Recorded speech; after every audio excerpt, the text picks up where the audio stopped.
வணக்கம்.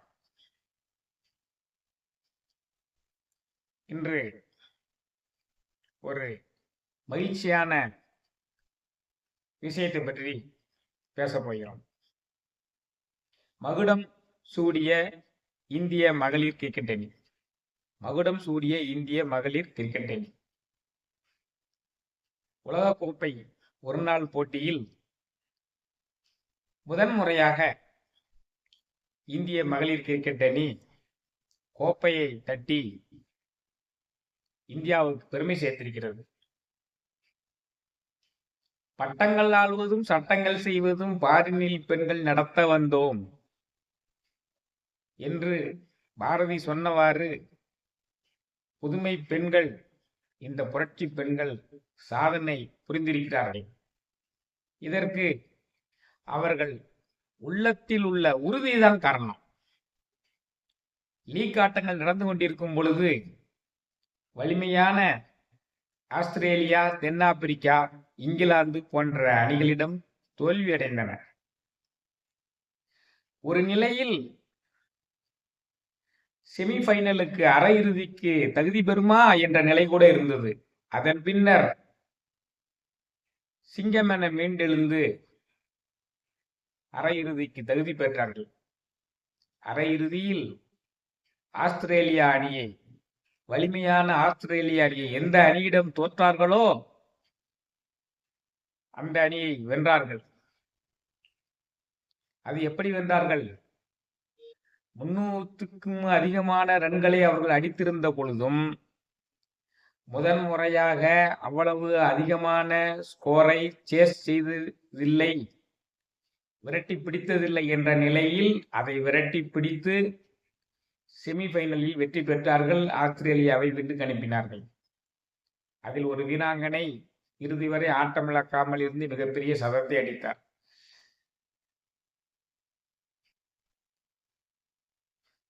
அதன் பின்னர் இறுதி போட்டி வலிமையான தென்னாப்பிரிக்கா டாஸ் ஜெயித்து முதலில் இந்தியாவை பேட் செய்யுமாறு சொன்னது. எப்பொழுதுமே பதட்டத்துக்குரிய இந்த இறுதி போட்டிகளில் முதலில் பேட் செய்வதுதான் மிகவும் நல்லது. ஓரளவு பாதுகாப்பான எண்ணிக்கையில் ரன்களை அடித்துவிட்டால் அதை அந்த ஃபைனலுக்கே உரிய டென்ஷனில் துரத்துவது மிகவும் கடினமாக இருக்கும். அந்த வகையில் 298 ரன்களை எல்லோருமாக சேர்ந்து கூட்டு முயற்சியில் எடுத்தார்கள். அதில் தீப்தி சர்மா என்ற வீராங்கனை 57 ரன்களை எடுத்தார்.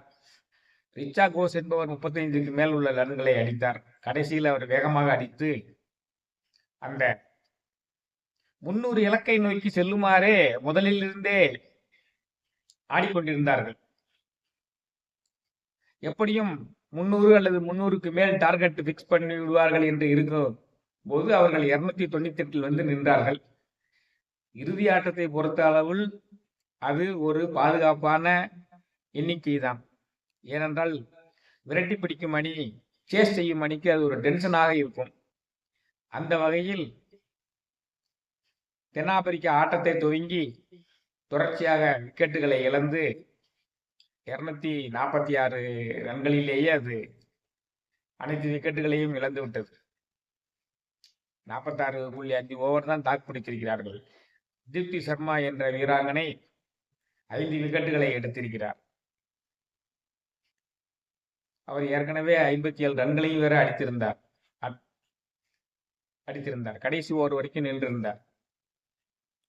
சபாலி வர்மா அவர்கள் 87 ரன்களை அடித்து 2 விக்கெட்டுகளை எடுத்து ஆட்ட நாயகியானார். இந்த தீப்தி சர்மா தொடர் நாயகியாக தேர்வு செய்யப்பட்டார்.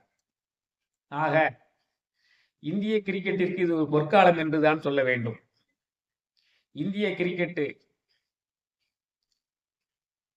பலமாக நிர்வாகிகளால் ஊக்குவிக்கப்படுகிறது. அவர்கள் பாராட்டப்படுகிறார்கள்.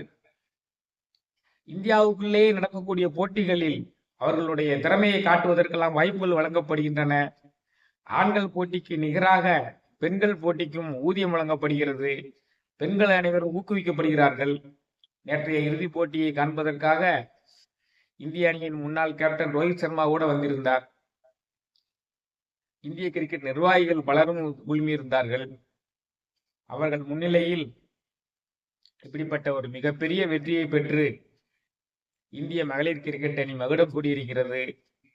பிரதம மந்திரி அவர்கள் வாழ்த்து தெரிவித்திருக்கிறார். நம்முடைய முதல்வர் அவர்கள் வாழ்த்து தெரிவித்திருக்கிறார்கள். அனைவருடைய உள்ளங்களும் மகிழ்ச்சியால் பூரித்துக் கொண்டிருக்கின்றன. ஆகா, ஆண்கள் கிரிக்கெட்டிலுமா மாதிரி பெண்கள் கிரிக்கெட்டிலுமே கோப்பைகள் வர ஆரம்பித்து விட்டனவே, வெற்றிகள் வர ஆரம்பித்து விட்டனவே என்று ஒவ்வொருவரும் இதை பற்றித்தான் பேசிக் கொண்டிருக்கிறார்கள். வெற்றி வாகை சூடிய இந்த இந்திய மகளிர் கிரிக்கெட் அணிக்கு பொன்னான வாழ்த்துக்களை தெரிவித்து மேலும் மேலும் இந்தியா ஆண்கள் கிரிக்கெட்டிலும் பெண்கள் கிரிக்கெட்டிலும் சிகரங்களை தொட வேண்டும். இந்தியா தலை நிமிர்ந்து நிற்க வேண்டும்.